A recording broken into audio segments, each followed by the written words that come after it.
Y por supuesto la seguridad hay que atacarla con toda seriedad, pero debe hacerse con un plan concreto como el que hemos descrito muy rápidamente, porque si no nos reorganizamos totalmente, no vamos a cambiar. No solo se trata de agregar policías y aumentar gasto, se trata de reformar todo un sistema que ha sido inoperante ya por mucho tiempo. Y debemos de retomar, y los ciudadanos debemos aceptar nuestra responsabilidad, porque no solo es el Estado quien debe trabajar en el tema de seguridad, cada uno de nosotros tiene una responsabilidad en la denuncia y en la prevención del crimen y en el desarrollo económico. Y por supuesto educación y salud son otros temas importantes, pero la corrupción, quiero terminar con ella, nosotros la hemos estudiado muy profundamente y es lamentable que basados en información estadística de diferentes fuentes gubernamentales y no gubernamentales e incluso internacionales, se puede llegar a la conclusión de que los desperdicios de fondos, los despilfarros y los sobreprecios en las compras del Estado consumen casi la mitad del presupuesto de la nación.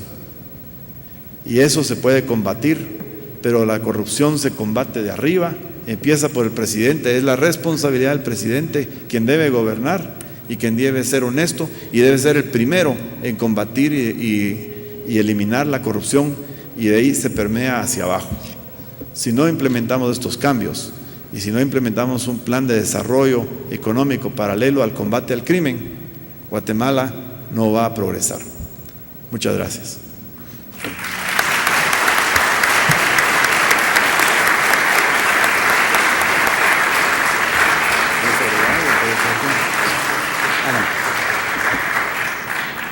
Tal vez nada más un comentario, aprovechando la suerte de estar en la Asociación de Gerentes, porque estamos entre amigos sin confianza.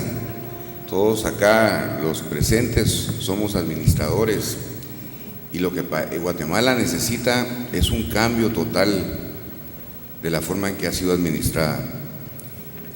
No hay diferencia entre el Estado, entre una empresa, entre una organización no gubernamental. Todos están conformados por un grupo de personas que tienen metas y un objetivo claro planteado, recursos limitados y tienen objetivos claros comunes. Lo que necesita para lograr esos objetivos es una buena administración, una administración honesta y una administración a través de la delegación de funciones a personas capaces. Y eso es lo que los gerentes sabemos hacer. Juan y su servidor, lo que vienen hoy acá es a proponerles que seamos empleados por ustedes como los gerentes del país, para que apliquemos lo que hemos hecho toda nuestra vida, para que realmente Guatemala cambie a través de una administración adecuada y de personas capaces y con buena voluntad de tener un país distinto. Yo sé que estoy hablando con gente que entiende lo que estoy diciendo hoy, porque si no cambiamos la visión, si no optamos por personas distintas y optamos por actuar de una forma diferente, es imposible pensar que vamos a tener resultados diferentes. Y los gerentes sabemos claramente cómo hacer eso y podemos hacerlo porque eso es lo que hacemos para vivir. Muchísimas gracias. Vamos a comenzar entonces con las 4 preguntas. En este caso, para comenzar con los panelistas, le corresponde a Hugo Maúl, quien tendrá la libertad de personalizar las preguntas o simplemente hacerle que el binomio decida cómo responderla. Hugo, adelante.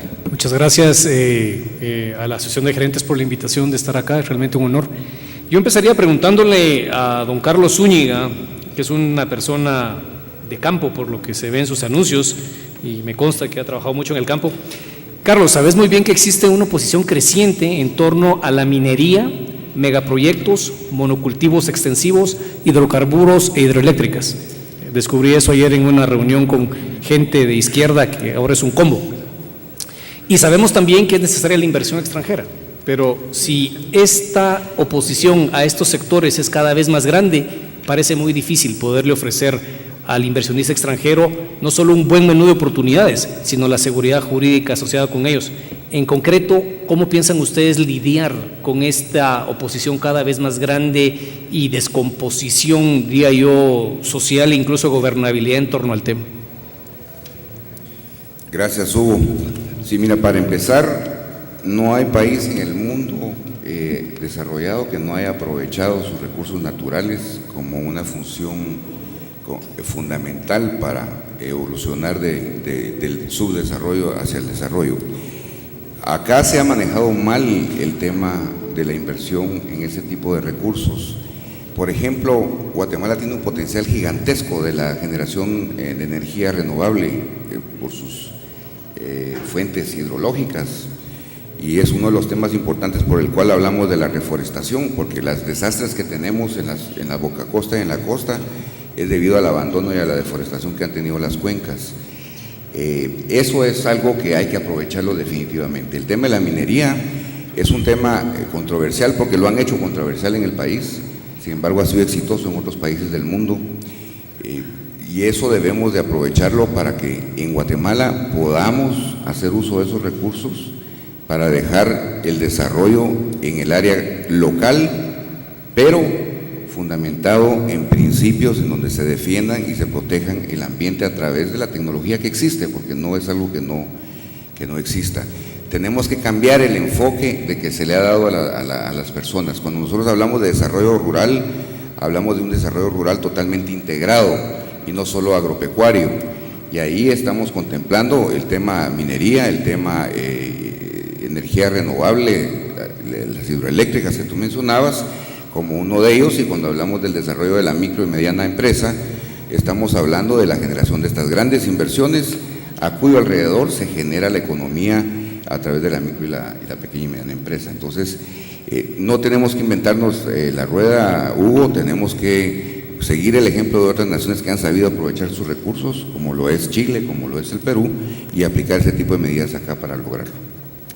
Gracias.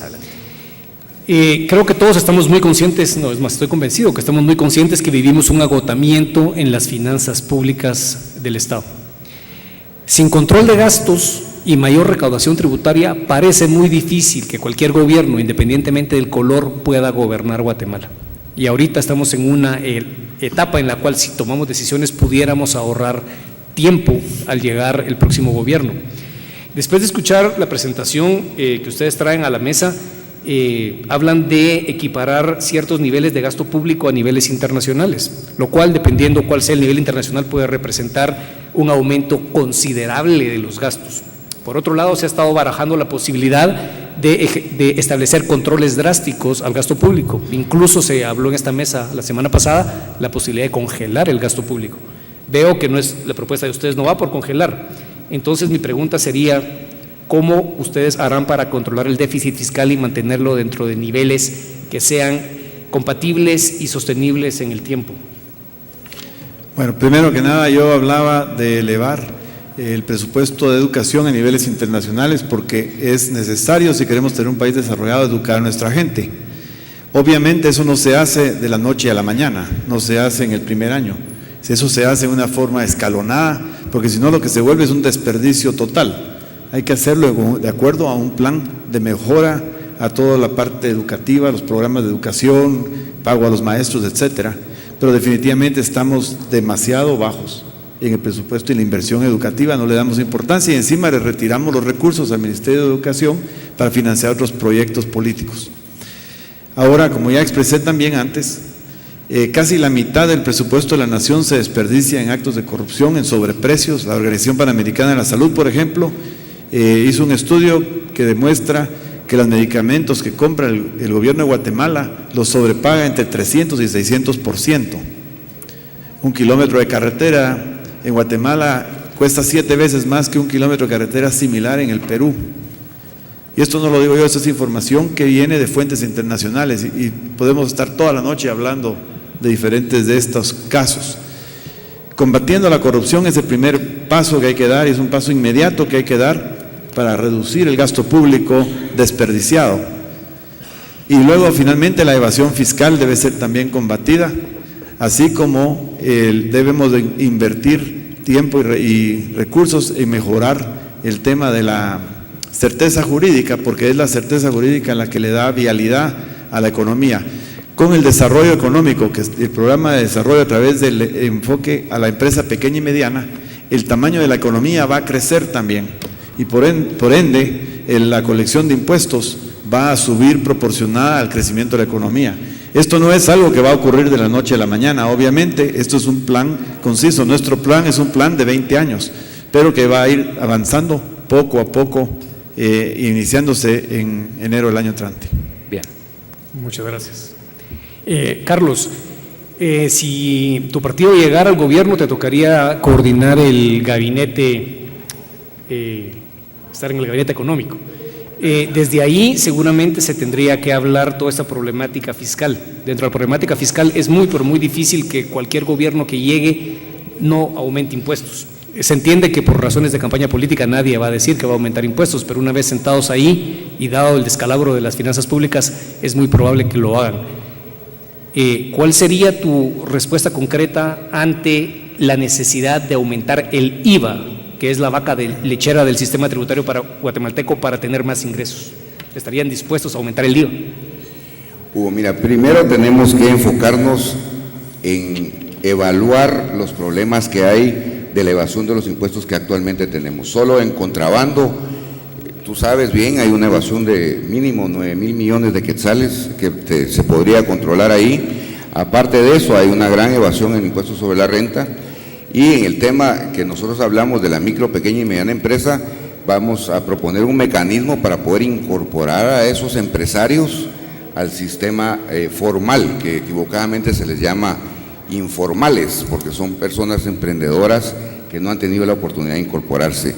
El aumento de los ingresos fiscales va a ser considerable solo con hacer una buena recaudación. El problema de la administración tributaria es que no es pareja en la recaudación y no cumple con su responsabilidad en la totalidad. Luego, si aumentamos la eficiencia del uso de los recursos, que eso es lo que los gerentes sabemos hacer, ser más productivos y más eficientes en el uso de los recursos que se tienen en el Estado, que es algo que nos diferencia tremendamente con los que normalmente han estado manejando la política fiscal y económica del país, vamos a lograr mucho mejor uso de los recursos con que se cuenta.